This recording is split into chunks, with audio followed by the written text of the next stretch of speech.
Hello बच्चों, let us read the question. The question says, how do Mendel's experiment show that the traits may be dominant or recessive? यानी मंडल्स के experiment कैसे show करते हैं कि trades dominant हो सकते हैं या फिर रिसेसिव हो सकते हैं। एक्चुअली कोई भी ट्रेड डोमिनेंट हो सकता है या रिसेसिव हो सकते हैं ट्रेड्स, ऐसा पता चलता है मेंडल के मोनोहाइब्रिड क्रॉस एक्सपेरिमेंट से। यानी ये समझने के लिए हमको मेंडल का मोनोहाइब्रिड क्रॉस समझना पड़ेगा। तो मोनोहाइब्रिड क्रॉस में मेंडल ने सिंगल कैरेक्टर लिया था और इसमें उन्होंने pure bred tall pea plants का cross pure bred dwarf pea plant से कराया था। प्योर ब्रेड टॉल यानी nearly homozygous tall pea plants का cross pure bred dwarf pea plant से कराने पे फर्स्ट फीलियल जनरेशन यानी F1 जनरेशन में उन्हें जो प्लांट्स मिले वे सारे के सारे टॉल मिले, है ना। ये उनका मोनोहाइब्रिड क्रॉस का जो एक्सपेरिमेंट मेंडल ने परफॉर्म किया था उसकी बात हो रही है। उसके बाद जो F1 में जो भी प्लांट्स मिले उसकी उन्होंने सेल्फिंग की, यानी सेल्फिंग F1 प्लांट्स यानी उन्होंने सेल्फ पॉलिनेशन कराया। तो हम देखते हैं कि F1 प्लांट्स की का सेल्फ पॉलिनेशन कराने पे क्या मिलेगा।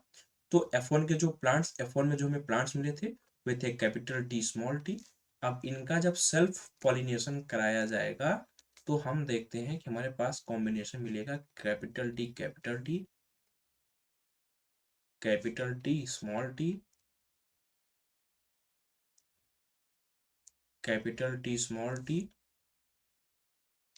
और स्मॉल टी, यानी ये कॉम्बिनेशन हमें मिला ये F2 जनरेशन में।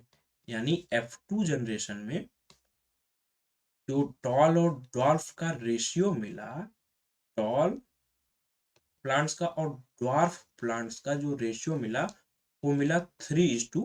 अब यहाँ पे ध्यान देने वाली बात यह है कि ड्वार्फ प्लांट्स F1 जनरेशन में एब्सेंट थे लेकिन F2 जनरेशन में अपीयर हो गए हैं। अब मेंडल के इस एक्सपेरिमेंट से कंक्लूजन ये निकला कि जो ट्रेड्स थे टॉलनेस और ड्वार्फनेस के F1 में, यानी F1 में टालनेस और ड्वार्फनेस दोनों के ही ट्रेड्स प्रेजेंट थे, है ना। यानी traits for tallness and dwarfness present थे लेकिन एक्सप्रेस सिर्फ टॉलनेस हो रहा था।